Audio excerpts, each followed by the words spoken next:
Berkah dalam, Bapak Ibu Saudara-saudariku terkasih, berjumpa lagi dengan saya, orang Ngablak. Hari ini Gereja Kudus merayakan pesta kelahiran Santo Yohanes Pemandi. Kita tahu bahwa Santo Yohanes Pemandi itu sebagai pendahulu dari kehadiran Kristus. Dan juga yang selalu saya kenang itu apa yang dikatakanlah oleh ia adalah bahwa aku bukan Mesias. Dan itu menjadi figur bagi saya yang saya teladani. Biarlah orang lain yang mendapat nama yang terkenal, aku seperti Yohanes yang mendahului, merintis. Maka sekarang kita dengarkan sabda Tuhan yang menggambarkan bagaimana Yohanes lahir itu. Inilah Injil Tuhan kita Yesus Kristus menurut Lukas.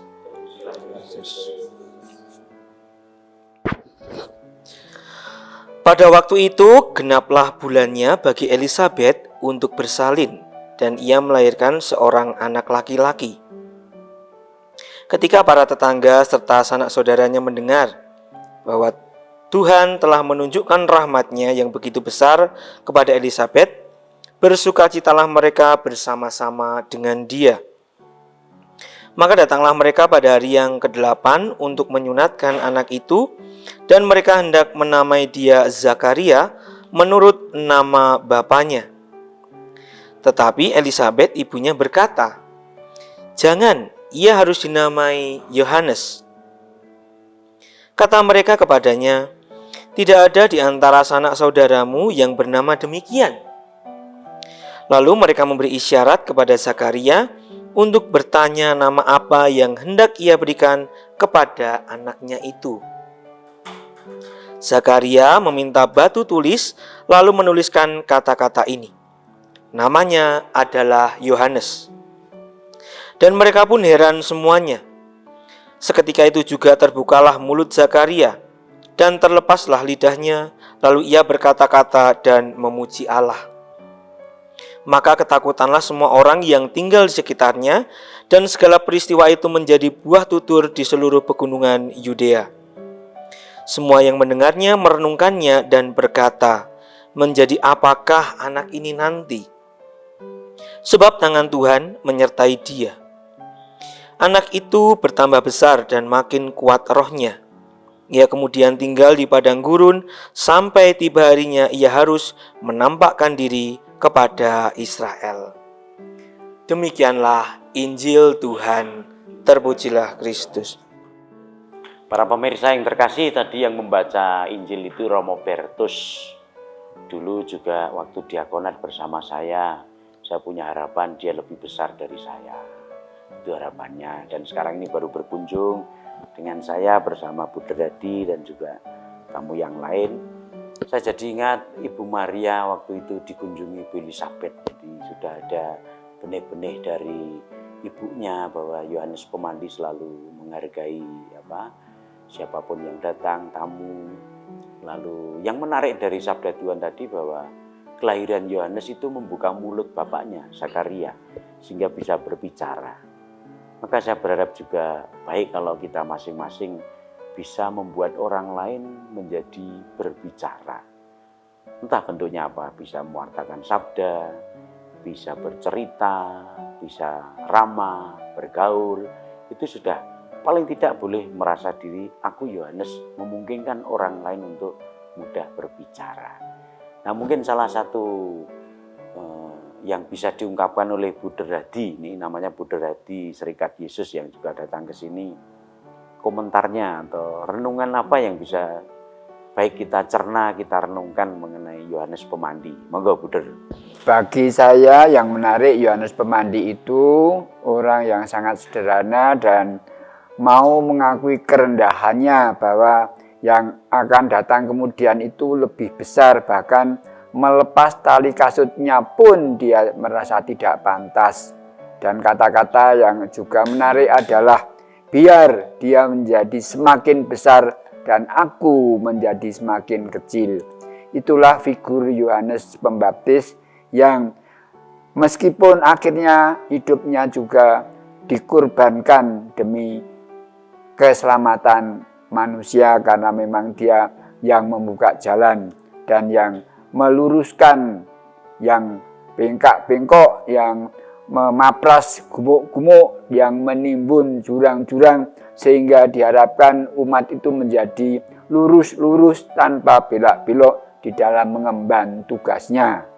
Kiranya itu yang bisa menarik bagiku tentang Yohanes Pembaptis. Pemirsa, seperti yang tadi saya katakan, Romo Bertus saya harapkan dulu ketika bersama saya harus lebih baik dari saya, artinya seperti Yesus.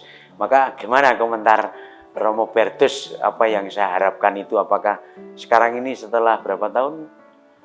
2 tahun menjadi imam, ya, 2 tahun menjadi imam tugas di Kevikepan Solo. Ya.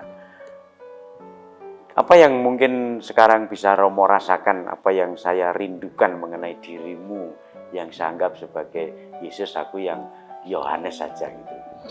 Ya, terima kasih Romo Koko untuk kesempatannya ya. Memang dulu pengalaman bersama dengan Romo Koko didampingi ketika menjadi diakon. Dan Romo Koko pernah menyampaikan hal yang sama ketika menjadi diakon. Sing penting besok kalau jadi imam harus menjadi lebih baik.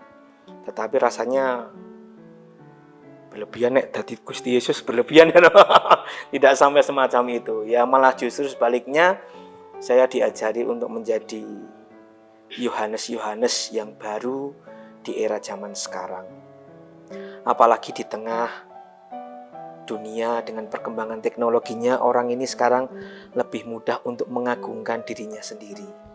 Ingin terkenal, ingin menjadi viral, dikenal oleh banyak orang. Dan ini berbeda dengan Yohanes Pembaptis yang justru dia tidak menginginkan itu. Dan tampak sekali dengan cara hidupnya, tinggal di padang gurun, menyepi, jauh dari keramaian, dan sama sekali bukan untuk mencari popularitas, tapi demi mempersiapkan jalan bagi Tuhan. Maka rasanya ini yang patut kita teladani saat ini, di mana kerendahan hati menjadi orang-orang yang sederhana, apa adanya, dan berkarya, bukan untuk kemuliaan diri sendiri, tetapi demi kemuliaan Tuhan. Itulah yang patut kita upayakan. Dan saya meneladan banyak dari Romo Koko dulu ketika menghabiskan masa diakonat bersama dengan beliau. Itu yang selalu diajarkan. Yang terpenting adalah pelayanan bagi umat. Yang penting umat juga dibantu sampai kepada Tuhan. Soal kita atau dikenal atau enggak itu lupakan saja ya. Maka justru dari pengalaman ini diajarkan mari menjadi seperti Yohanes yang tidak mencari kepopuleran diri sendiri, tapi demi lebih besarnya kemuliaan Tuhan. Nah, mungkin teladannya Romo Koko ini ya, ini Yohanes di zaman yang baru ya. Maka mungkin kita semua juga bisa meneladani hal yang sama. Mungkin itu yang menarik bagi saya dan mari kita upayakan bersama. Karena hal semacam ini tidak mudah, perlu usaha, perlu pengolahan diri dengan baik. Yang mana untuk zaman sekarang ini juga tidak mudah dan pilihan hidup semacam ini tidak populer. Itu saja dari saya, matur nuwun. Ya, terima kasih Romo Bertus. Itu tadi buah dari saya mencoba untuk memberikan teladan bagaimana hidup kita itu harus seperti Yohanes, tidak usah mencari harga diri. Tadi Bu Derhadi juga menyampaikan kerendahan hati Santo Yohanes Pemandi patut menjadi teladan bagi kita. Apalagi tadi Romo Bertus mengatakan sekarang kecenderungan orang mencari popularitas diri, harga diri. Siapa toh aku yang hebat, siapa toh? Ya. Maka tuntutan kerendahan hati itu menjadi semacam gambar yang bisa kita temukan dalam diri pribadi Santo Yohanes Pemandi atau Yohanes Pembaptis. Kiranya para pemirsa semakin bisa menemukan spiritualitas hidup Santo Yohanes Pemandi. Cukup banyak kalau orang Katolik kita tanya bagaimana mengenai Yohanes Pemandi, tentu kurang lebih komentar-komentarnya seperti Bu Derhadi tadi, seperti Romo Bertus, juga seperti yang saya hayati. Dan itu akan menjadi berkat bagi banyak orang daripada kita mencari prestasi diri, tapi lebih baik kita dengan segala kerendahan hati. Ingat Monsignor Haryo yang sekarang jadi kardinal itu semangatnya juga dengan segala kerendahan hati aku melayani. Itulah prinsip yang harus menjadi spiritualitas hidup kita kalau mau meneladan Santo Yohanes Pemandi. Sekian para pemirsa, selamat pagi, berkah dalam, salam sehat, sejahtera, Tuhan memberkati. Amin.